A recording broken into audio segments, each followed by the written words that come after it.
Hello and welcome to Indianapolis Motor Speedway. Fast Friday delayed just about 2 hours. Mother Nature not exactly cooperating. It was wet in the morning but dried out, and drivers got out on track at about 2 o'clock in the afternoon. They extended practice till 7 o'clock. And again, the whole week of Indy 500 practice before qualifying, a clean track. That's not something I've seen in my time here, so that's always a good thing. Drivers, they're tuning up their machines. The boost was put on the cars. We saw speeds over 230 miles an hour. It was a very successful day here at Indianapolis Motor Speedway, shaping up to be an extremely fun qualifying weekend. There's no question about that. We'll see if Mother Nature cooperates on Saturday, but we're hoping for the best. As far as drivers we heard from on Fast Friday in the morning, we got to hear from Team Penske, Ray Hall Letterman Lanigan Racing, and Chip Ganassi Racing ahead of qualifying this weekend. I like to think the Fast Friday news conferences, team news conferences are among them.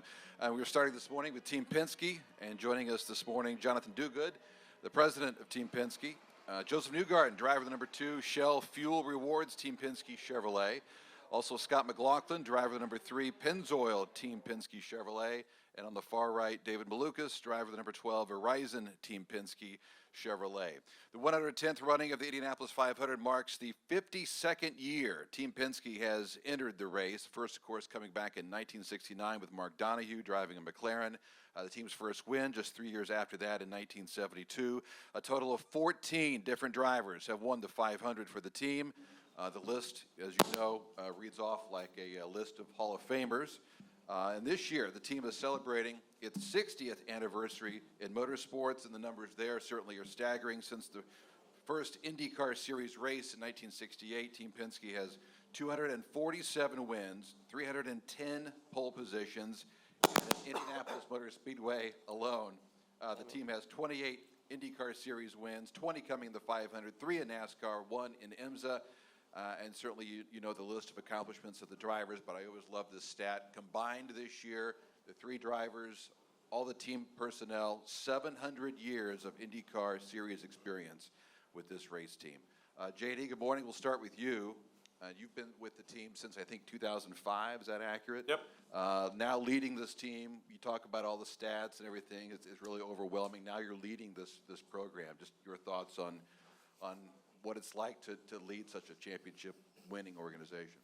Yeah, first, like you mentioned there, 60 years of Team Penske is quite a milestone. I've been able to be part of that for 2 decades. Have good experiences sitting in this seat, because the last time I was here in the media center was when Joseph won the Indy 500 in 2024. So, like you mentioned, a lot of milestones for the team, wins and poles here at this facility. And you come in here and there's a lot of pressure.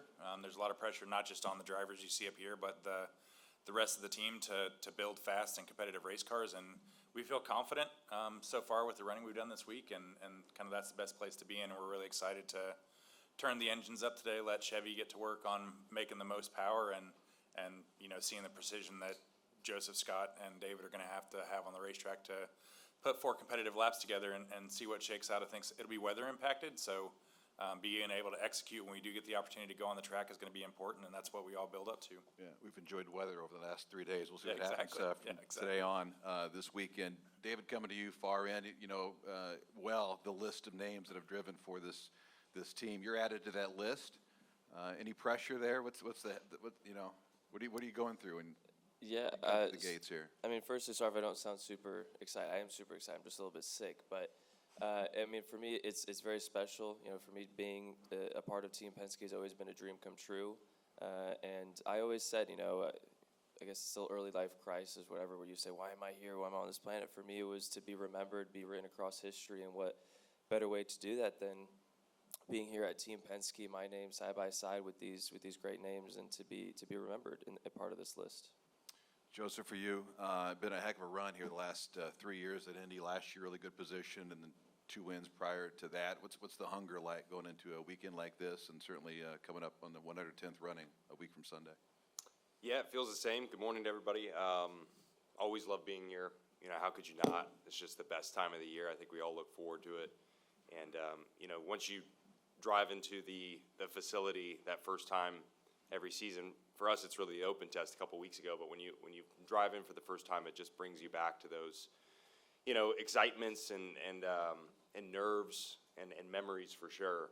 So I love being here, love being a part of this organization, love working with my teammates. That's really what drives me every day when we're here. You know, we've got a great group of people that, you know, are constantly pushing each other forward. And, you know, one thing Roger always talks about, I think, which is fitting to mention, is just the human capital of the team. And that's kind of where I'm going towards. I love being here. I love trying to win this race, but I love working with the people that we have on this team. And it's the best aspect of it. So, you know, you don't really get to know exactly what that's like until you join the organization, but it's one of the best of the best. So, yeah, proud to be here representing and driving the shell car and working with Team Chevy. I think Team Chevy's done a great job for us this year. We've been, you know, working every step from the very beginning of the season, and I think we're making good progress. And, you know, certainly we've got a championship that we're going after as a group, and, you know, we've got to try and get this right first, and it starts with this weekend. So let's see what we got. Well over 700 years of experience on this team. It matters, right? Certainly. And Scott, for you, the car looks great. Again, so many memories when you see it out there on the racetrack. You're a large part of those numbers with this team over the many years. What will it take now to add a 500 to that?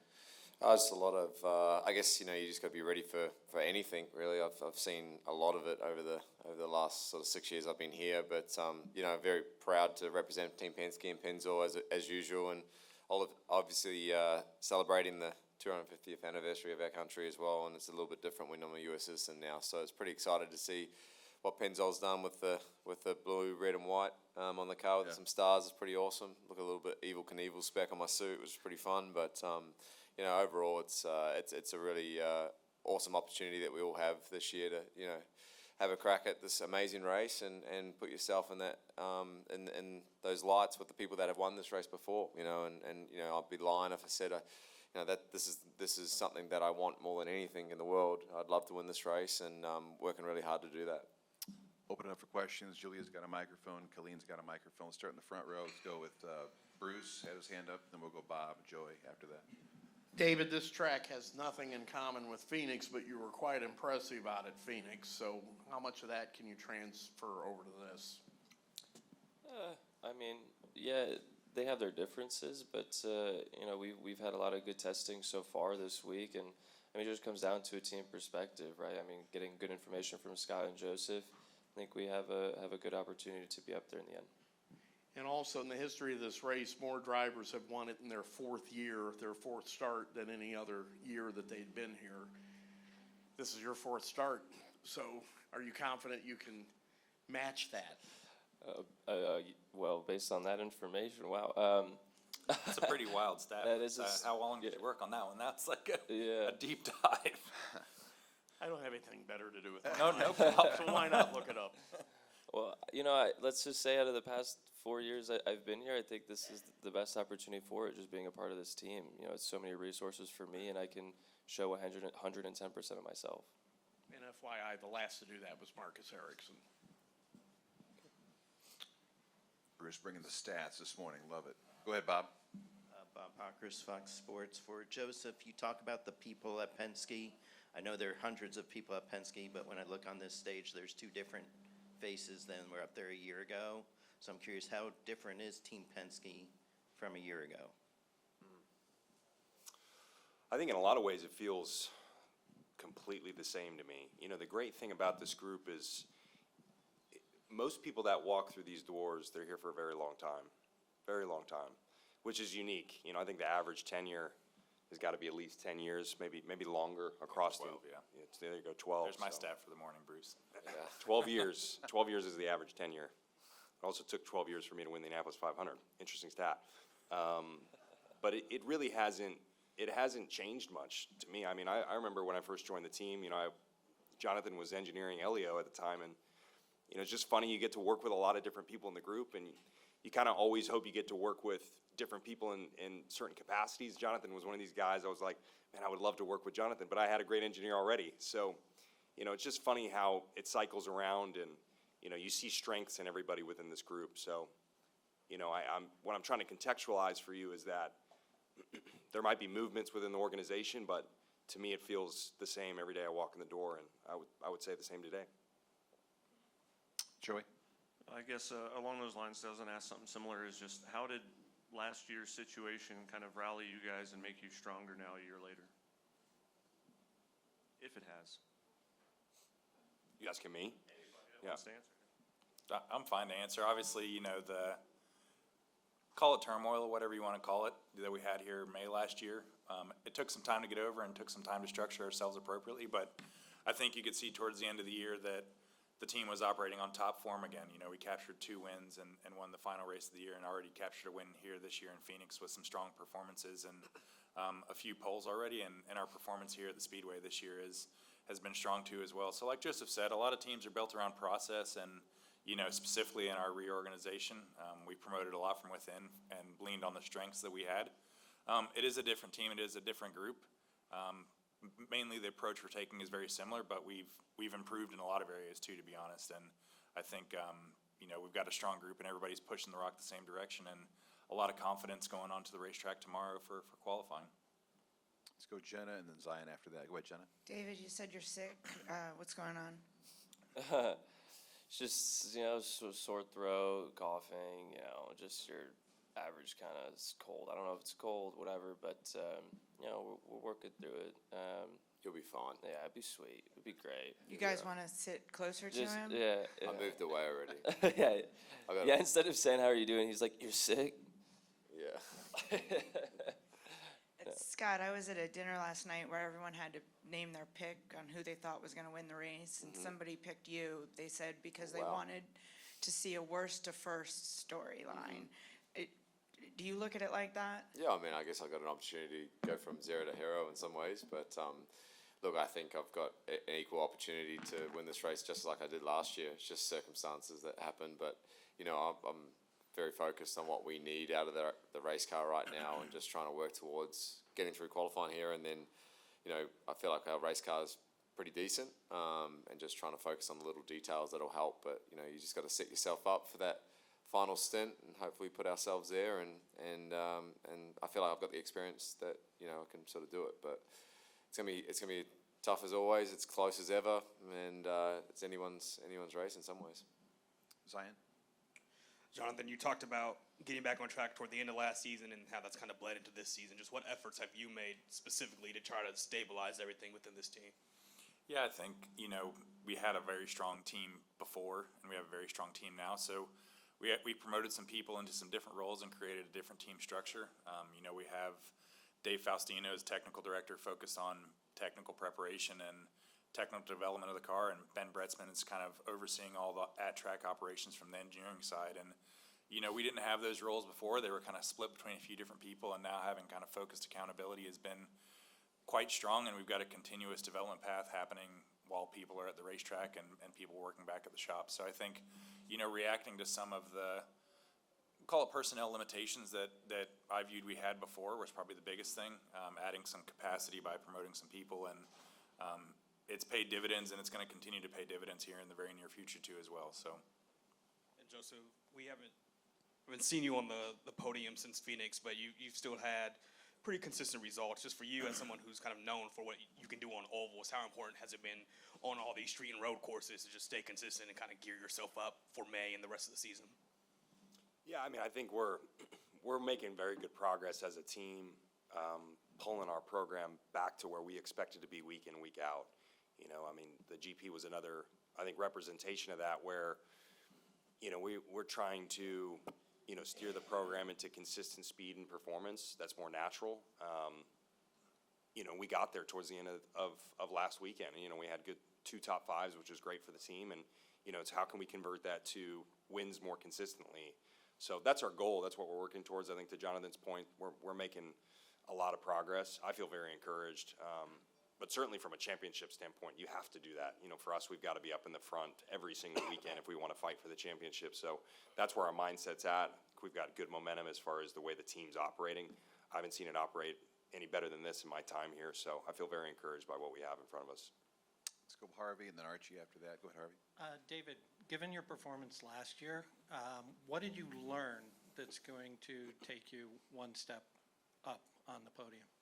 Well, I was in previous Indy 500s before last year, and I would never really race at the front towards the end. And last year, it's a completely different ball game. Those last 20, 30 laps, very different race, and I feel like I've learned a lot from that race of where to position the car and where you want to be and strategies from that perspective. So I think going into the season, if we end up in a similar situation, now I know a little bit more of what to do. Archie? Joseph, you mentioned the 12 years that it took you to win this race. So I guess when you did finally get over the line after all that time, how did it change your life winning here? Yeah, I think that's a common question, right? Everyone wants to know what's the big change. For me, it's pretty instant. You know, I don't know if this is the answer that people expect or want, but you know, it changes 100 feet before the line is my experience with it. It is like instant, absolutely instant when it happens, and it's very hard to describe it to people. You know, I mean, it is a tremendous. It's just a tremendous feeling that you get. I think it's got to be the greatest feeling that you could have if you're a motorsports person. And so that's that instant gratification that you've been working towards. And, you know, I think that immediately removes some pressure on yourself. I mean, you can be at ease. That's how it's changed my life is, you know, I don't feel like I'm here that I've got anything to prove to anybody. And it certainly changes that aspect of it. I still have a lot that I want to prove to myself. There's a lot that I want to accomplish. There's a lot that I want my team to accomplish. So all of that stays the same, but you know, your personal feeling or relationship with the Speedway changes 100 feet before the line when you win this thing, and I think that's really what I've experienced with it. You say you still want to prove stuff to yourself. What do you still want to prove to yourself? Oh, there's plenty. There's plenty. I have a very high bar internally, so we'll see if we can keep notching everything up and, you know, making. Look, we could sit here forever and make a list. The list will just get, it's like Roger. Roger makes it 15, and then he turns it to 20, and then it's going to turn to 25. I mean, it's just never going to stop. So, you know, it's a little bit of how I operate too. Wolfgang. A question for the president. I want to touch a little bit the history of Team Penske, what Dave told already. You're 60 years now in motorsport, successful in IndyCar, NASCAR, and IMSA. Nevertheless, I think there is still unfinished business when you remember the famous PC1 going back 75, 74. You think one day Roger will enter again F1 with their own car? I would say it's unlikely. You know, I think he's got a lot of different goals and you know, focuses, and he's pulled a lot of different directions, but I say entering F1 is probably pretty far down the totem pole of things he's trying to accomplish. You know, the one thing is that we talk a lot about preparation and things like that. We do have a focus of making sure that the Team Penske prepared cars are the best prepared cars on the grid, and that transitions from, you know, how we look in the garage to how we look on the racetrack too as well. And so we try to bring the highest preparation and presentation we can. Time for a couple more. Go ahead. David, quick question from Jonathan, IndyCar Radio. Just compared to your experience 1 year ago with AJ Foyt, what does the run program look like in terms of logistics? Not asking you to reveal anything specific, just what is the Penske difference made leading up to Fast Friday and the rest of the 500?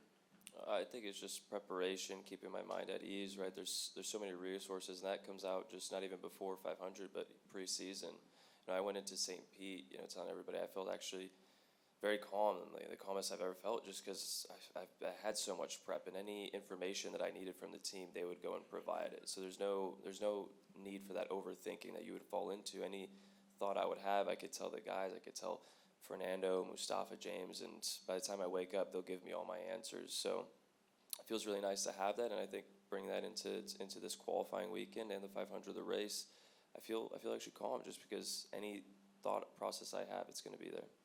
Thank you. Tony. JD, for you, differencing of weather this weekend, you've got three drivers that, of course, want to lock out the front row, want to qualify on pole. Joseph's won here from 17th.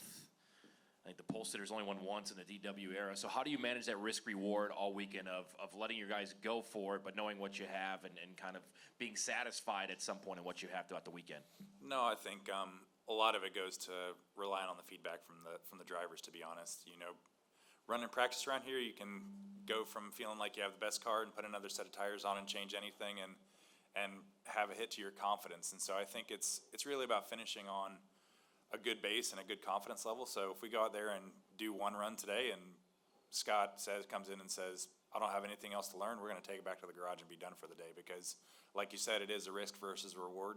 I'll pick on Scott again a little bit. You know, last year we did have a crash leading up to qualifying too as well. And that's the risk, and it takes months to prepare these cars. And so when you have those kind of setbacks, it can impact your race and have a knockdown effect all the way through. So it's really just about building up the confidence through practice. I would say all three guys are at a very high level right now. So it's just about executing what we need to get done today and putting it in the garage and preparing for tomorrow.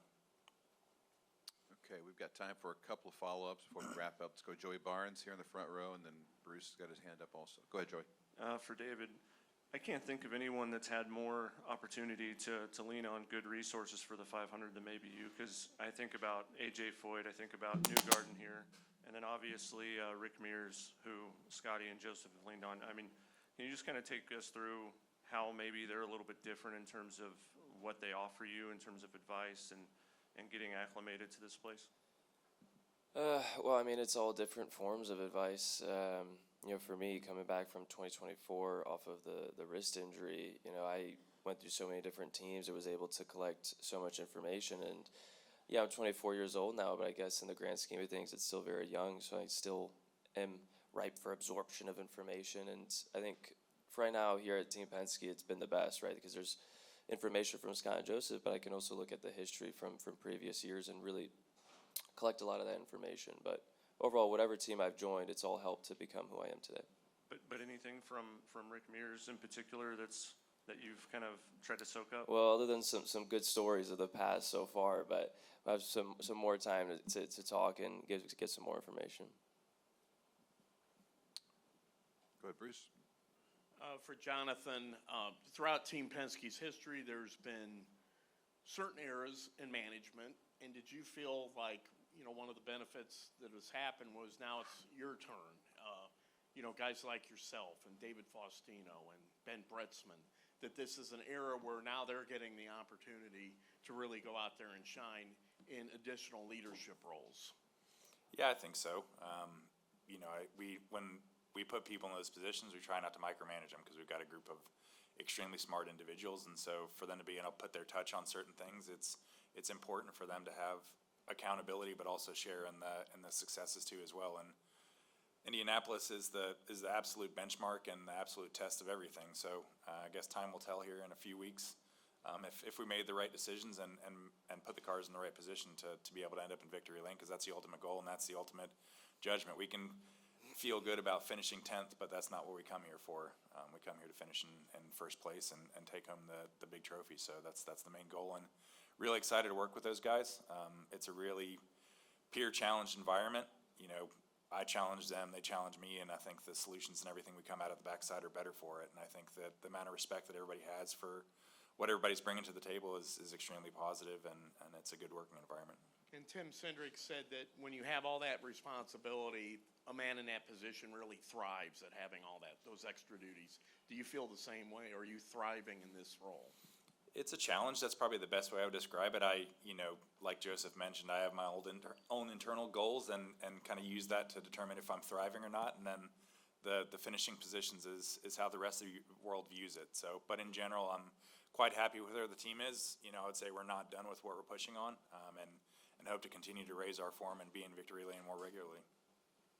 Okay, last call. We'll, Bob. And then we'll break after that. Go ahead, Bob. For Joseph, you kind of answered it, but you said you have a lot more to accomplish. So what, I'm curious, do you have a certain number of Indy 500s you want to win, a certain number of championships you want to win? Do you have, those numbers in your head? I mean, I have all the numbers in my head, yeah. That's where they'll stay for now. He's going to try to beat the pull-up world record, and then he's going to beat the squat world record, Didn't know there was world records for that, so, yeah. I'm curious, too. Sorry, my throat, man. Probably David. Why? David, starting. Get out, I'm man. fine. David's been fun to have around. He's unique. This guy's just a little different. Sometimes you need that, Is that a compliment or a bad Well, thing? we went from one quick. Up for your interpretation there. No, I meant it as a good thing. He's a perfect fill for the 12, I think. It really is. Yeah. It's hard to replace what was in the 12, but we definitely got something different. It's a younger version. You always say it. It's such like a, we got something different. Yeah. Something unique. Something you know? very different. Yeah. We'll go ahead and leave it there for now. The drivers will be available for a couple brief minutes here before we move on. Also JD as well, and I believe the legendary Rocket, Rick Mears, is also here if anyone would like to talk to Rick as well. So guys, have a great day today, and good luck this weekend. Appreciate it. 2020 Indianapolis 500 is presented by Gainbridge. Joining us this morning, the namesake behind the team, the three-time IndyCar Series champion, and celebrating the 40th anniversary of his 1986 Indianapolis 500 win. Great to have Bobby Rahal back with us. He joined the race team back in 2010 as co-owner, adding the name Lanigan to the team name. Great to have Mike Lanigan also with us this morning. On the far end, also joining us, he's the president of Rahal Letterman Lanigan Racing. Delighted to have Jay Fry with us this morning. Good morning, Jay. And of course, all four drivers as well. Driver number 15, United Rentals Honda, a six-time winner of the NTT IndyCar Series. Graham Rahal is here. Driver number 45, Drop Light Honda, the highest finishing rookie in last year's 500, Louis Foster. Driver number 47, Rahal Letterman Lanigan Racing Honda, qualified fourth on the oval at Phoenix this year, rookie Mick Schumacher. And driver number 75, Amada Honda, always great to have back with us, a two-time Indy 500 champion in Takuma Sato.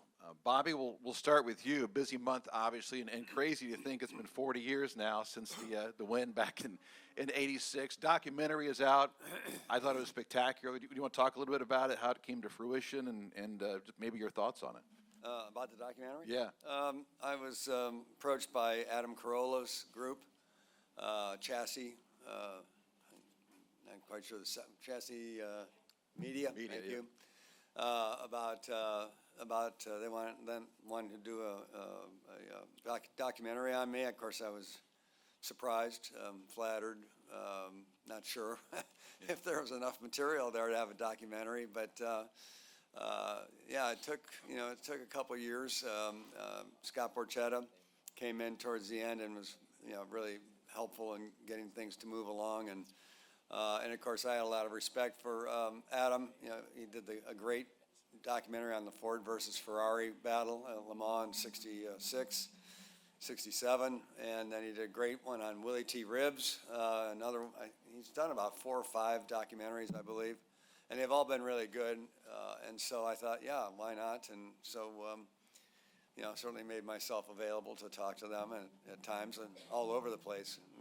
Some of it was done while I was on vacation in Europe, and it was just, but it was fun to recount, the days, the good days, the bad days from back in that era. And yeah, I saw it the other day for the first time, about 5 days after it was actually released, and I felt pretty good about it.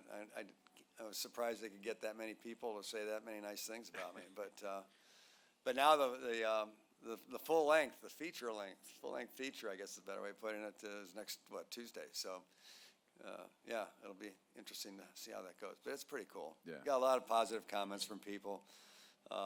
So that was rewarding for sure. A hell of a story and really well told. Mike, for you, the team introduced a new partnership with Edwards Life Sciences and the program Stay in the Race. Good Morning America's picked it up, Today's Show, a lot of good exposure, obviously, for the sport and the program as well. What's the message there, and why are you and Bobby and Dave really ideal spokespeople for this campaign? Well, first of all, it's such a great situation to promote. And I happen to be a recipient of a heart valve from Edwards. And it's amazing what you learn about your heart when you deal with the Edwards people.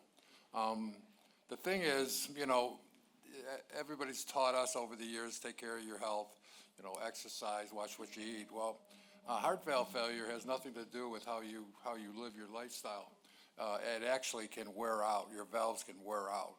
You may be in the best shape of your life, but it may wear out. And if it wears out and you're not aware of it, it certainly could be a fatal situation. So what's very special for me and Bob and Dave is, we're going to save lives. People are going to know that they have to go in and get their heart valves checked. They're promoting it in a phenomenal way, especially if you're over 60 years old. Get it checked out, get an echocardiogram, and it saved my life. And it's probably one of the best things I've ever been involved with in helping people and helping people live a better and longer life. So we're very proud to be associated with it, and we hope to continue to promote it for many years to come. Yeah. Worth noting, Edwards Life Sciences will have a screening event in the Fan Village where they will measure blood pressure and heart screenings with an AI-powered stethoscope. So good opportunity there, Mike, for sure. Graham, for you, team certainly has made great strides. Phoenix was a great example of that, a couple podiums. You guys lead the pit stop standings here in 2026. What do you attribute some of the turnaround and the momentum you guys have here in 2026? Well, yeah, it's been a great year for the team. I think a lot of positive momentum leading into this month. Obviously including the Grand Prix, it was great to have a strong result there for myself, Louis, and obviously Mick. Was very, very strong as well. Unfortunate at the end to get the penalty, but he was right there with us. And, to have all the cars very competitive again like that, on the road course was tremendous. But, I think that there's, the team has certainly elevated our game in every aspect. I think the pit stop part of that is one example. There's a lot of pride right now, particularly with that. The guys, they know the results within about 10 minutes after the race. Typically before I even see them, the boys are telling me where they ended up and where we rank. And so they're constantly paying attention to that. There's a lot of pride for them personally, in that. And obviously we had a great weekend last week, and I think P3 and retook the lead in the season-long championship for them. And so, but I think overall, one of the greatest things is that as a group, we've got a bunch of really good guys up here that have done a great job to be in sync. We experienced that the last couple of days actually on Mick's car, found a rear damper change that was extremely impactful. He was very precise in his, feedback, and it's benefited Takuma, myself, I think Louis as well. And so, things like that, being in sync like that helps, no matter your experience level. I think we've seen that, all year long, and hopefully it'll keep rolling. Today's obviously a big day once this weather gets through. It's a big day for us to see where we stack up. Obviously, Taku was very, very fast yesterday again. But I think all of our cars are actually quite quick. So, we got to get the balance right. We got to do it for 4 laps. But I'm very upbeat about the program, all of our sponsors, all of our partners, and where we're headed. So, fingers crossed, good days still to come. I also want to bring up riding with Ray Hall. The program is back this year. Raised $50,000 for United Rentals Turns for Troops program. Golf tournament's back as well, right? So.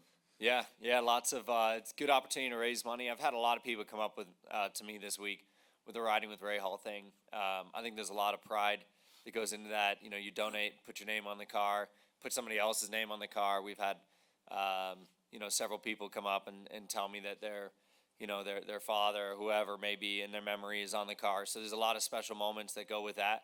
We've been able to raise a lot of money. So, and I know some of you guys have been supportive of that, and we really appreciate that campaign in particular. Is very, very powerful because there's really no cost to it. So we were able to raise a lot of money to go back to our veterans, and certainly on Memorial Day weekend and everything in the current climate. It's we got to remember our vets and everything they put forward for us and have done in the past. So got to take care of them now. We've been able to do that for sure. All right, Louis. Good morning. Morning. You guys have shown a lot of speed this week, coming off a 7th Saturday in the Grand Prix. How's your week gone? How would you describe it? Yeah, good so far. I think coming back for a second time, it gives me a lot more of understanding of what's expected and what to expect. So for me, I think balance of the car and feel of the car has been a lot better this year. We've made big steps in that regards. Second year again with Takuma and Graham, so kind of learned how they drive and what they're like, and kind of able to feed off them more and more this year as well. So. From my perspective, all things are going swimmingly. Obviously, we're putting in the engine tonight, or overnight we put in the engine, and we're going to run the full boost today, so we kind of see how many ponies we've really got.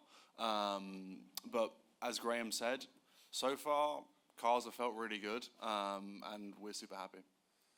Mick, for you, first of all, good morning. Welcome to your first Fast Friday at the Indianapolis Motor Speedway. We talked about your progression over the year. I mentioned Phoenix and the result there, the qualifying result.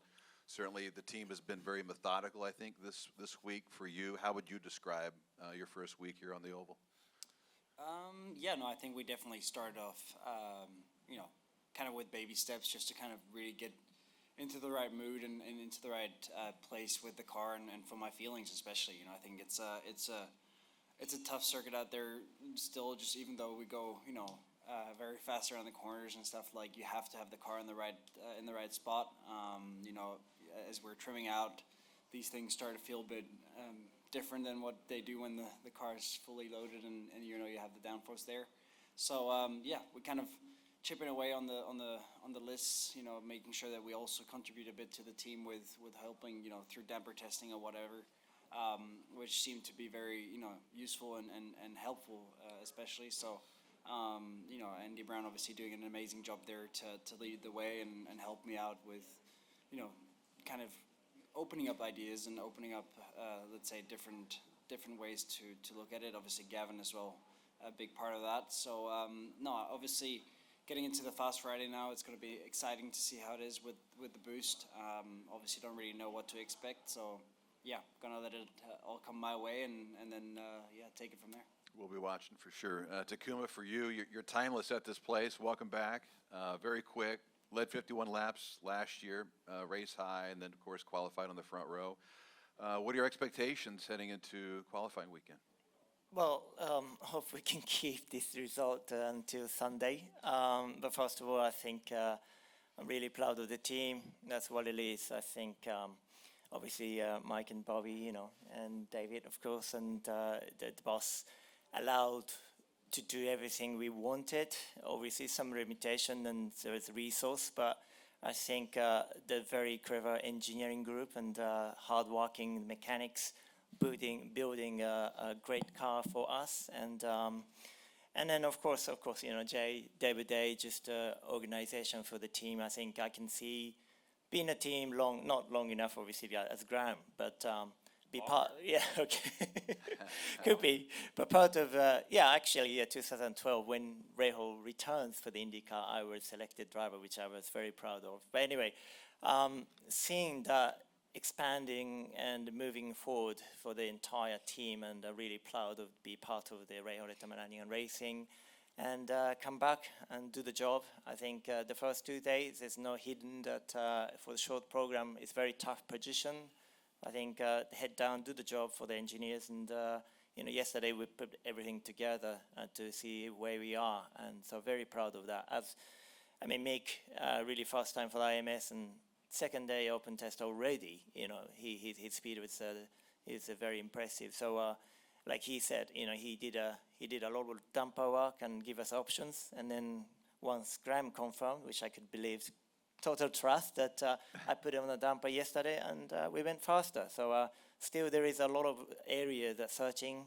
I would say still we need to work on harder to get the better race cars, but at least four of us, it's certainly made a huge progress since last year. Yeah. Jay, for you, good segue, by the way, Takuma. Jay, to you, steady improvement with this team since joining it just over a year or so ago now. What are the positives you've seen, and what are you hoping to build on next? Well, thank you, Dave. I just wanted to thank you for doing such a terrific job with us today. So I think it was very strategic going from 25 to 26. We really kind of had four goals. The goals were to designate a speedway program, work on our pit stops, short ovals, and someone to lead the strategy department. So we were very fortunate to recruit some really, really great people. And as you know, it's all about the people. So we feel good about where we're going. We still obviously have a lot of work to do, but confident in what's next. We will open it up for questions. Julia's got a microphone. Colleen on this side. We'll start here in the front row. Let's go Joey, Bruce, and Wolfgang after that. And Starting Zion. with me. Mick, coming to you. Obviously, there's a lot of experience that you can lean on with Graham and Takuma, and I think about Ryan Briscoe. Obviously, Bobby, winner here too. How do you funnel the information?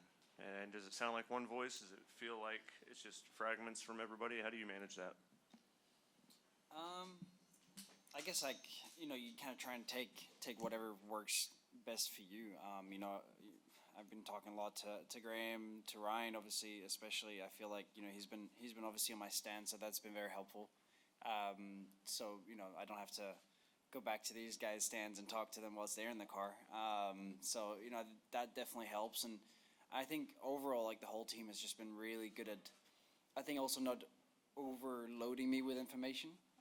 You know, I think that's also one thing that I've been told, like, right at the start is, like, make sure you kind of, as you say, funnel it down to what really matters. And a lot of people will come up to you and try and help you, which is really nice and really great to be in a position like that. I think it's better that way than the other way around. But yeah, no, definitely learned a lot. And again, it's also about making those experiences yourself. Like, you know, everybody can tell you what it's going to feel like, but actually you're only going to know once you've experienced it. So, you know, we've had tough days, especially the first day was really not great. I felt pretty uncomfortable in the car and stuff. And then, you know, the next day we felt a lot better. So, you know, it's a progress, and obviously wins and conditions have a lot of impact on how the car feels. And I definitely felt that. And then, Graham, coming to you, I think back to the 35th anniversary of your dad's win.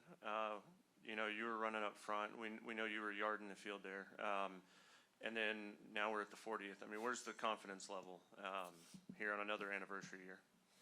Yeah, I mean, it doesn't really matter what anniversary it is. I mean, I'd obviously like to just get a win for my dad, and you know, for Mike, who's been with me for longer in my career than anybody else. You know, back to 07 and 06 actually in Formula Atlantic. So obviously Dave as well, and it was great to have Dave here last week and be up on the podium with us. It meant a lot to me because I don't know if I've had that experience with him necessarily before. So yeah, I mean, obviously 40 is a big year, a big anniversary. I mean, single-handedly, that moment, that day, not only changed his life forever, but changed our family, you know, our family's name forever. And, you know, I think, correct me if I'm wrong, but the only other father-son to do this, I believe, is the Unsers. And, you know, for me, it would be, particularly because it is the Unsers, a family that means so much to my dad as well. It would be very special to be able to do that, and the confidence is high. I do think that our team is in a very good place right now. Generally, I think there's a lot of positivity within the team. Even as Mick said, he didn't start off great on the first day, and you know, we told him there's good days and bad days around here for sure. You know, but he's rebounded, and the team's rebounded extremely well. Same with Taku. You know, yesterday was a great day for him. The day prior wasn't so much, and so I think the team has a confidence right now that, you know, even when things maybe aren't quite right, that we can sort of overcome that and, you know, get ourselves back on track, and we've proven that a little bit. And so, yeah, I mean, I am confident. I do feel good about this weekend. I feel good about next weekend. You know, we have a couple of practice days left that are critical, Monday and Friday, that are going to be a little warmer, maybe a little more relative than what we've had this week for the most part. But I'm very, very proud of the team. I'm proud of everybody that's, you know, worked top to bottom to, you know, make sure that all four of these cars are very strong here, and that we put ourselves in a great place as we go, you know, into the 500. And I think, you know, that if we can do that, that'll springboard us into the summer months. I think we can be a player here for sure. Let's go Zion and then Bruce. Stand by, Bruce. Go ahead. Graham, to follow up on that, can you remember the last time you specifically felt this good about yourself and your car going into the 500? Yeah, I mean, it's been a long time. I must say, and I think Taku can speak to it as well, that, you know, we've had fast cars here at times, but the cars were difficult to drive, very hard to feel, very numb in the rear of the car. And, you know, that really hurt. That's hurt us over the past few years, frankly. You know, even back to Christian, you know, and obviously Louis coming in, Jack, when Jack was here. I mean, that's something that we all really, really struggled with. And you know, this year I think we've taken a big step forward. We took a massive step forward at Phoenix. You know, that was the first sign to me. Yeah, Phoenix is a lot different than here. But that was the first sign that, hey, you know, maybe actually, like we've sort of, you know, found something that's going to be highly beneficial to us as we go forward. But look, good results breed confidence too. And when it's easier to have good results and to keep them rolling than to try to find yourself at the bottom and dig yourself out. You know, if things are going right and you have a belief every weekend that you can be up front, typically you're going to find yourself there.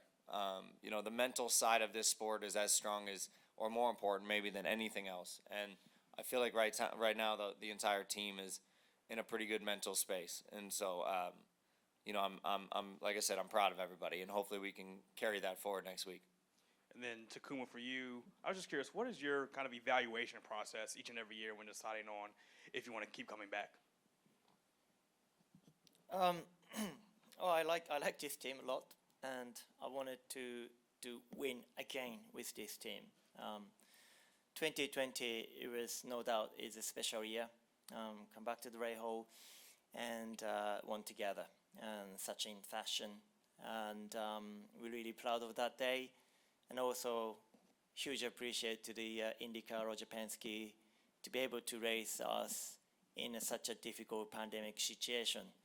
But difficulty was just like today. It's gray, empty, very lonely track that I missed 350,000 people buzz that I really needed to hear again in my ear. So, and for the boys' sake too, that's why I wanted to challenge. Now I'm not the seasoner, so I missed that part of it. It's not participating IndyCar series for all year long, but at least I have a once in a year my life still keep going to the challenge. And with this, I could say it's almost family team now, and feel great. And like there's no lie that last year after the race, next day, I went to Jay's office. We need to sign now. Now, of course, we need to get sorted for the lots of other documentary stuff, document stuff. But in heart, I believe everybody wanted to do it again, and that's why I think, particularly Mike, financial background for the team is very stable, and ultimately Bobby just hit the button for the green button. Yes, we can do it together. So that's a feels confident, like Graham said. So I think confidence is based on the result, but result you have to challenge all the time, and that's just the circle on. So really, really proud to be back in here, and hopefully one of us to have a happy day, for next Sunday. You mentioned last year in that race you were one of a handful of drivers that could have won it, but for one reason or another didn't get it done. For you, is it more feeling going into the next year when it's like a close call like that rather than finishing, middle or back of the pack? I think, you could say I think the most competitive field right now for the IndyCar 3s. I think year by year, of course, it's different, but it's now you could say there's such the marginal the difference between teams and driver is just such a highly competitive. So like days, it's just night and day sometimes, but hopefully we can sort it together, and it would be great if you plug the one of the best results here amongst of this very high competitiveness. Bruce. Bobby, when you raced here, this place was known for the massive crowds that showed up every race day. Now, this is the second year in a row it's sold out.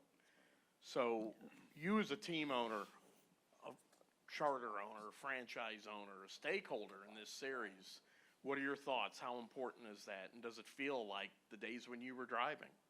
Oh, I think so, very much so, yeah. And it's not just here. It's, last year, tremendous crowds at all the races. And this year has been no different. I mean, Long Beach was packed. St. Pete, I think the best crowd ever they've had. I think in IndyCar racing's in a pretty good spot right now and on the right trajectory and just getting stronger.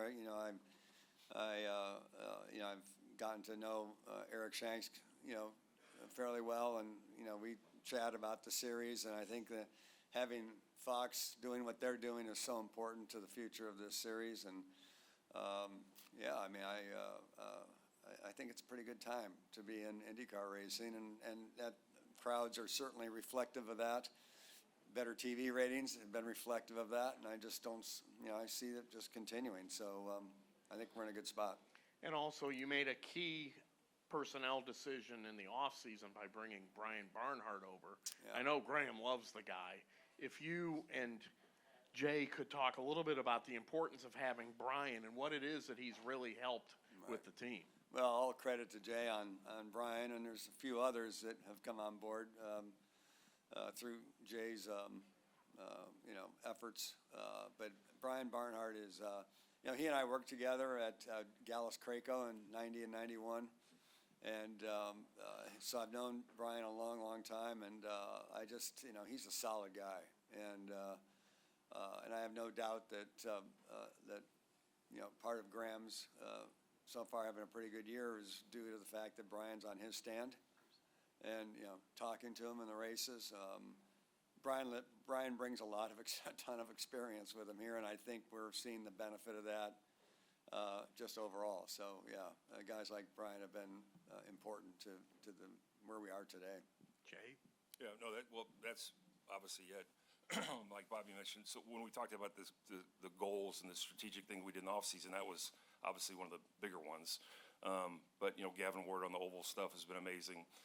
Kyle Sagan on pit stops has been amazing. So there's been a really good group of people come in. Again, we're not done yet, but they've made an impact immediately, and the results are showing, so it's going well.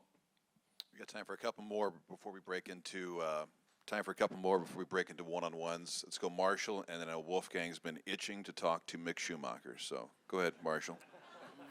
Itchy Wolfgang. That's not the image I wanted, Davey. It's okay. Graham, you've always been really gracious in saying how much Justin Wilson was a big impact on you as a new IndyCar driver, welcoming you, showing you so much.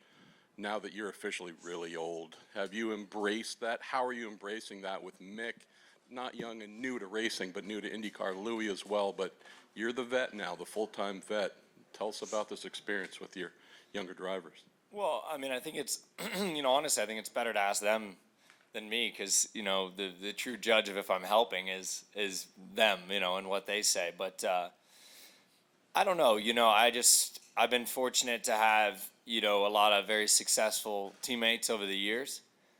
And it's just factual that some are more helpful than others. And, I know when I was a young guy, like all you really wanted was, some positive, truthful advice to help. Obviously, Justin for me was very, very impactful in that way.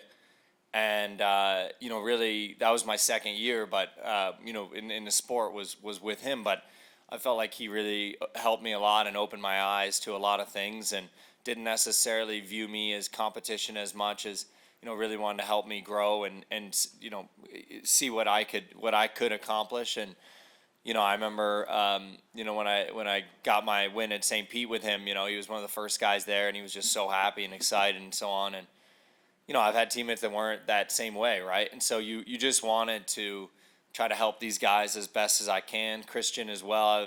There's been a lot of young guys that have been through here the last few years. Yeah, I still want to go beat them. I mean, there's no doubt about that. But the reality is, too, that seeing them do well, gives us all a sense of pride. I mean, clearly as teammates, but even to see Christian do well, it's you'd like to think that a little bit of that came from, some of the support that you've given over the years. But Louis been amazing. He's done just a wonderful job, and his speed and, racecraft is improving at all times. Obviously, last weekend it was tremendous to see him get his best, result. He's always got the speed. He's going to be right there. And, Mick, Mick's got a lot of experience, but obviously this is a whole different ball of wax, so to speak, in the style of racing. And he's been, with all the battles that he's had this year, it's not been easy whatsoever. But super proud of him for the way that he's handled himself, and just a pro. So, for me, yeah, I mean, I guess I'm not out of here yet, but at the same time, I do want to see these young guys succeed. It's a massive part of the future of our team. It's a massive part of the future of our sport. But for all of them, I just think, and if things were on the flip side again, that's what you'd want. You'd want somebody to help you, and so that's what I try to do. Mick, Louis, how's Grandpa Rahal as a mentor? Well, first off, I'm not even the oldest up here right now, so. He looks younger than you. He looks way younger than you. He does look younger, you're right. He doesn't age. Louis, your thoughts?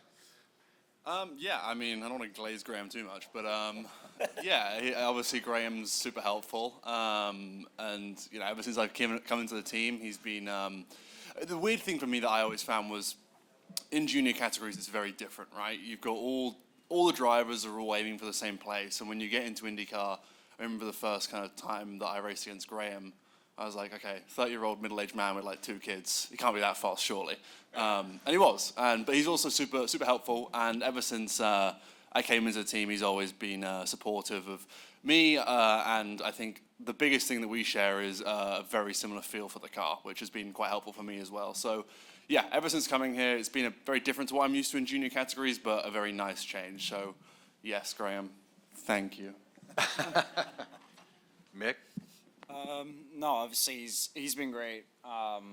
You know, I think he's been very honest in terms of like what he felt and how he felt about certain things. And I was just gonna say he's actually not that old. Like especially in mine, he's not that old. The only thing I would say though, he doesn't know what a Spotify wrap up is. So I thought that was pretty interesting.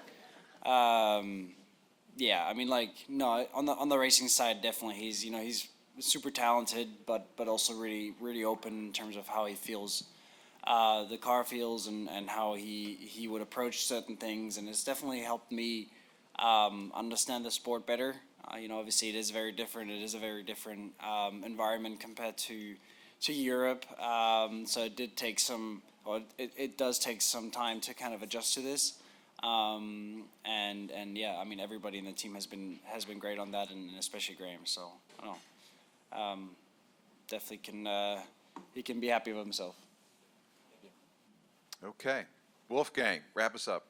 Yeah, 2 questions for you, Mick. But before I ask the question, I have a personal note for Jay. I was reading on various motorsport-related internet pages in Germany that you were instrumental to bring Mick over to American IndyCar. So personally, for me, thank you very much for that. My pleasure. So, yeah. So a question for you, Mick. Number 1, the driver coach, Ryan Briscoe, he coached last year Robert Schwartzman of Prema to pole position. Do you think that is a very good omen for yourself? And question number 2, regardless whatever happened for you in the race, I would say you're already immortalized in the various archives of Indy 500 for the simple reason you're the very, very first German representing Germany as the biggest race in the world. So what does it mean for you?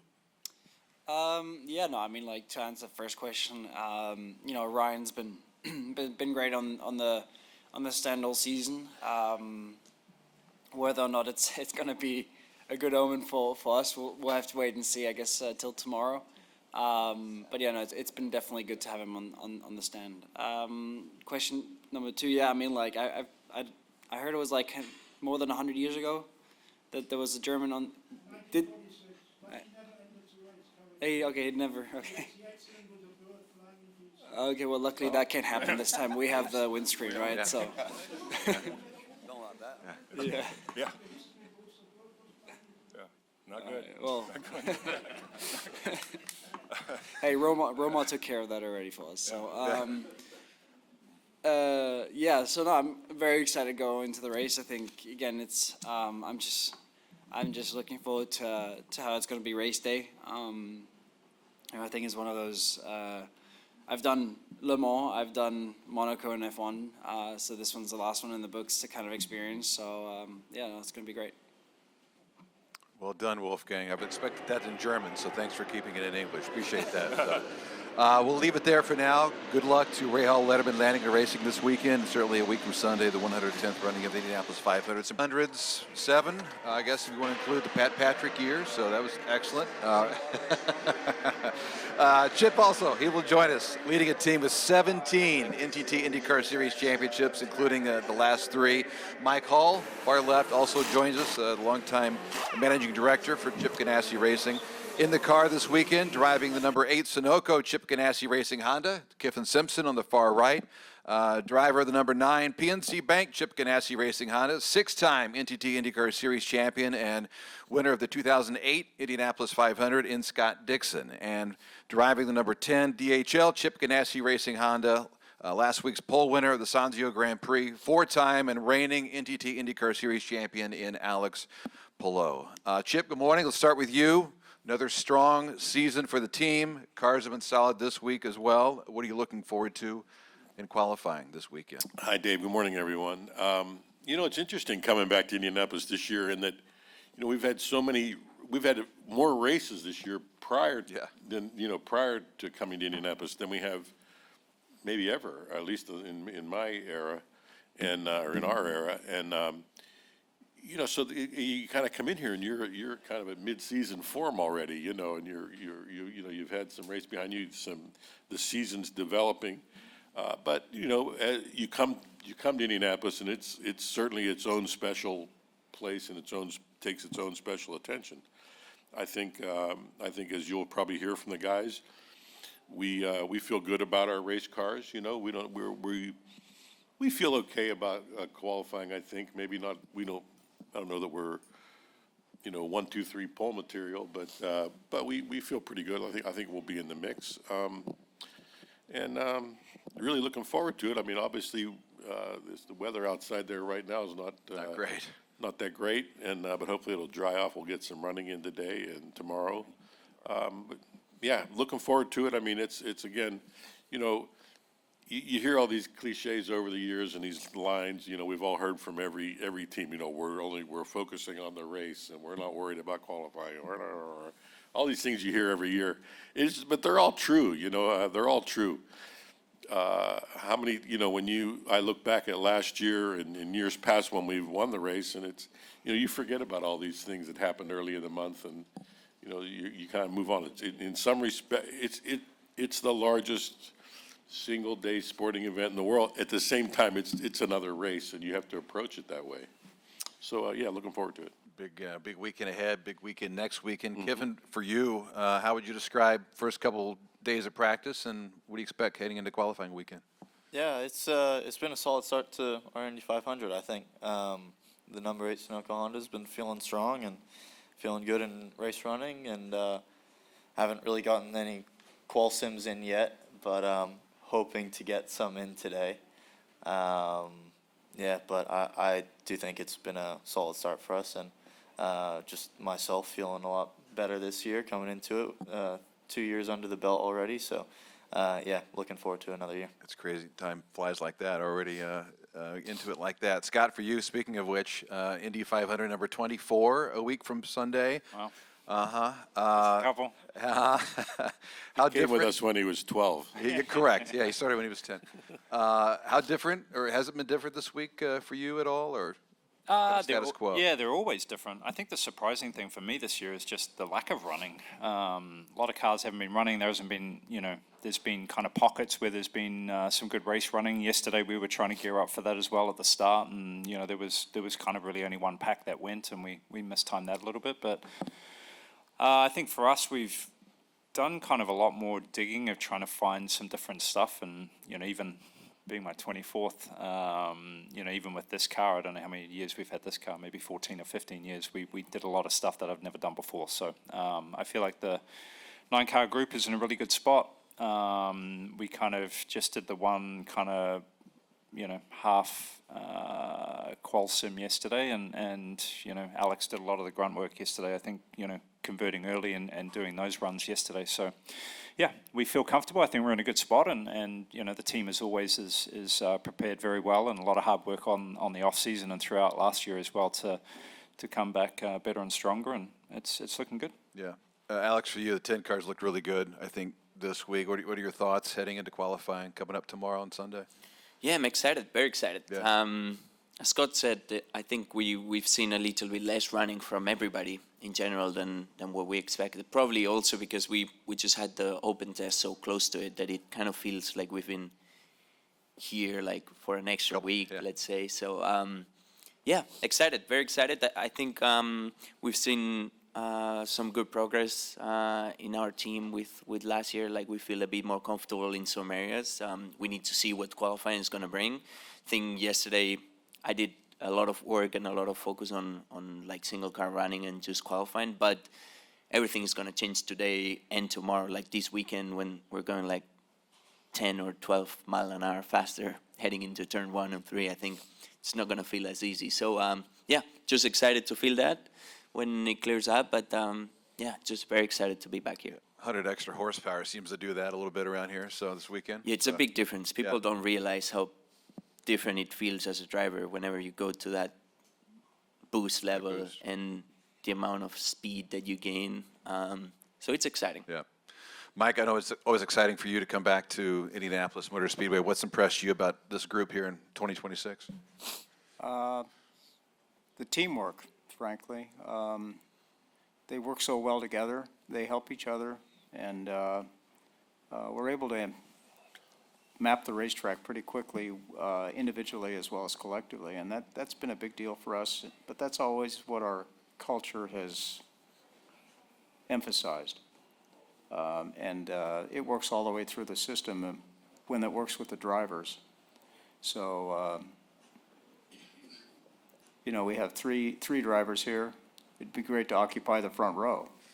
I don't know if that's possible or not, but we'll find out. That's why they have qualifying, and how you qualify sets the tone for how you race. Yeah. Guys, you hear that? There was a front row sweep. Mike's just going to drop No that pressure. right there, so, yeah. Well, it's, you know, Mike's playing the heavy on this. Mike and I practiced this a lot. Yeah, It's a shtick. yeah, it's good cop, bad cop. All right, we'll open up for questions. Julia's got one, Colleen's got one. Let's start here in the front row, Joey, and then we'll work around after that. For Scott, when Chip's over here talking about, don't know if we have enough to do a 1, 2, 3 sweep, I see you crack a wry smile. I mean, are y'all holding back a little bit? I don't know. I haven't really done too much crawl attempts, but no, I think we're in a good spot. We definitely saw some pretty stout runs yesterday. There's definitely a lot of competition. It looks like there's kind of little pockets of groups. So yeah, I really don't know. I think some of it will change too once you go to the bigger boost. So you know, we have to see how today plays out. The weather tomorrow looks pretty rough, so you know, it might be just an all Sunday show as well. But I don't know. I feel more comfortable this year with where we are, just as far as knowing what we've got, how we've prepared, knowing the window that we need to be in. I think we as a group feel more comfortable doing what we're doing. I think last year we made a couple of mistakes, especially in qualifying, where we should have had more performance. So, you know, but you never really know. Like, that's the hard part here. Even a gust of wind can change your run, you know, pretty dramatically, and how, you know, you can fall into the hard limiter or something like that. It's harder this year, I think, with the hybrid. You're going to see a lot more strategies or different strategies, which will be interesting too, and everybody's going to be crunching those out as much as possible. But no, I feel quietly comfortable and excited, and we'll see. And then just to follow that up is the last handful of years, thinking back to some of the runs you've had and how close you've been here, and then just where you've been at in general, and then how this season has started. I mean, what would that second Indy 500 feel like for you to kind of break through a little bit and maybe kind of break free of some of what's gone on?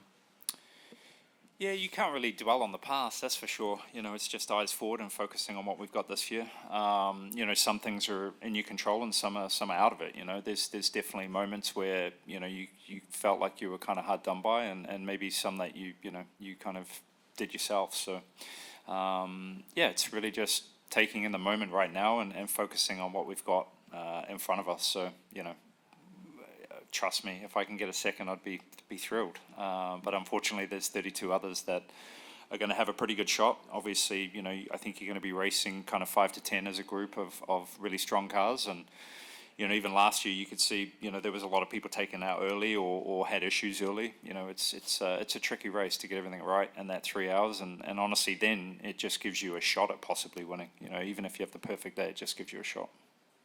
David Turner. Thank you. This question obviously for Scott. I don't know if I have to call you sir now, do I? Because I come from the home country. When we get to qualifying, you get this extra boost that you guys were talking about before. Fundamentally, how different does the car feel to drive? Forget the speed aspect, but the actual, does it change the characteristics of the car? Yeah, it does. You know, you're 10 or 12 miles an hour faster into the corners. You know, your average speed is up a ton. I was surprised to see this week how many people were doing qual sims, you know, even on Tuesday and Wednesday, considering it, you know, how I feel, how much it changes once you turn the boost up. But yeah, it's tricky. You know, I think once you get into that sweet spot of, you know, trying to trim out as much as possible and then ride that fine line of being on the edge and not going over too much, you know, even if you slide the car a little bit too much, you know, it just kills the speed. So, you know, I don't know. I enjoy it. You know, it's fun. You know, I don't know what driver doesn't like more power. So, you know, when they turn it up today, it's a ton of fun. I'm watching Alex, watching you.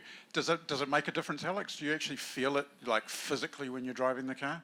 Oh yeah, big time. I think when we're doing qualifying sims on yesterday's boost, like it's quite, don't want to say easy, but it's like you feel like there's a ton of grip, like the car is not on the limit. While today or this weekend, it's just gonna feel like the car doesn't really like it. It's not as happy. You start sliding. You start needing to work a lot more with your tools, and you cannot go as aggressive with like the amount of trim that you are doing. So yeah, obviously, like when you're going that much faster, it just makes the car feel that much different. And then with the way the qualifying format is now, and the fact that, you know, if you're going to be in the fast six, you've got to run multiple times. That's putting the car at risk multiple times. How does that make you feel? Good. It's fun. More fun. I mean, it's good when you have a good car. Like it's super fun when you have a good car. I think it's I believe that if you're qualifying quite fast, like if you're directly into the fast 12, like you're doing the same amount of attempts as last year. So yeah, as long as the car is good and that you're enjoying driving it, it's super fun. Obviously, when you're struggling with the balance of the car, you don't really want to go out and do another qualifying run to try and advance. But yeah, hopefully we will be on the good side. Great stuff, thank you. And hopefully the weather plays the game as well. Bruce? Alex, as the reigning winner of the Indianapolis 500, how much does that help your confidence level, knowing that last year you were able to make all the right moves to win the race? Zero. Yeah, I don't think it carries much. Like, do I feel super happy? And I think we did a great job last year, absolutely. But unfortunately, it doesn't really give us any advantage this year. I think there's been so many drivers that been in the fight already, like towards the last stint, that it's not that you can say, oh yeah, you have so much experience on that fight. I think probably 20 drivers or 25 drivers in the grid have been in the fight for the win in the last stint. So I feel really comfortable, really happy about what happened last year, but unfortunately, I think this year it's going to be a whole lot different. And is the great thing about this race, from what we saw last year, there was a point where we really didn't know who was going to win the race. You know, for a while there, it looked like Takuma was going to win, or Ryan Hunter-Ray, or, you know, Joseph Newgarden was charging from the back. Is that what makes this race so much fun as a driver, is because it's so fierce? Yeah, anyone has a chance, even if you're not having a great day at the beginning, or you have a slow car, or you're not feeling super confident with it. You have so much time to recover. You have time to react and do different strategies. Fortunately or unfortunately, brings everybody's into play for the win. So as a driver, it's what makes it fun, but I would say what makes it so special as a driver is just the amount of people and the fans and the energy that we have at this place. Let's go with Zion. We got time for a couple more before we need to cut them loose. Go ahead, Zion. Just for the drivers, you spend this whole week, you know, collecting data and doing what you can for qualifying, and then on the weather note, it feels like next week will be considerably warmer than it is here. Just how much are you able to even take away from what you get from a data standpoint this week? Yeah, you can learn a bit. You know, it is going to be different. You know, as it gets hotter, everything just gets more difficult. So you kind of just have to take that into account. But you know, the team's got some great people that all have a lot of experience here and kind of know what to expect a little bit. And yeah, we're all prepared for it, and we'll stay on our toes. Yeah, I agree with Kiffin, and at the end of the day, it's the same conditions for everyone this week and next week. So, yeah, everybody will need to adapt or change setup or adapt to driving the same way. So, yeah, we feel strong about the car and the team that we have around. So, yeah, I think as drivers, we don't really have to think too much about that. Like, we just need to focus on driving and making sure that we do our stuff right, and then we have an amazing group of people, mechanics and engineers that will get it right on conditions. Got time for two more. Harvey, go ahead. Great. This is for Chip. A lot of drivers have become team owners. What is it about you and the way you've run this team that has separated it as over the years? It's a good question. I don't know the answer quite. What separate? Our team's nothing special. Okay, what makes it special are the people. People like this guy to my right, having the ability to attract drivers like these guys that are on my left, and the people that are back there in the garage. I always wanted to have a team. Early on, I remember saying that I wanted to have a team that I would have wanted to drive for. Being a driver, in a team, you want this, you want that, you want this to be right, you want that, you want this kind of people, all that sort of thing. I wanted a team and I was pretty picky as a driver, and so I just thought, put a team together that I would want to drive for. That was how I started out, and here it is, 35 years later. It's where we ended up. Yeah. Thanks. Last question from our friends, Dive Bomb Motorsports. Go ahead. Just a quick one for Alex. You were pretty much the last one out there last night, still trying to find some of that extra something. You're the benchmark that everyone's chasing in IndyCar. Can you talk a little bit about you and the 10 crew's obsessive desire to keep improving and how that's always translating to success?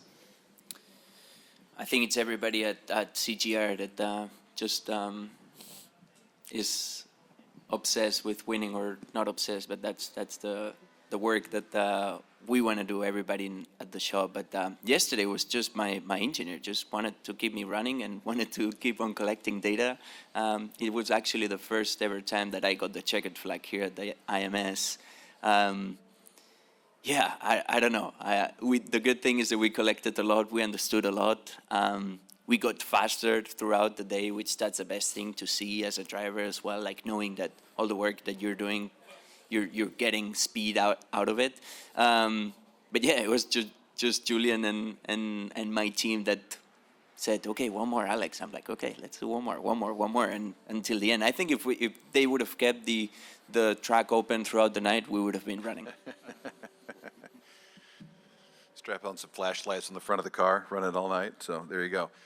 Wait out the rain with the rest of us. Thanks for coming up. Appreciate it. Good luck to Chip Ganassi Racing coming up this weekend and on Sunday.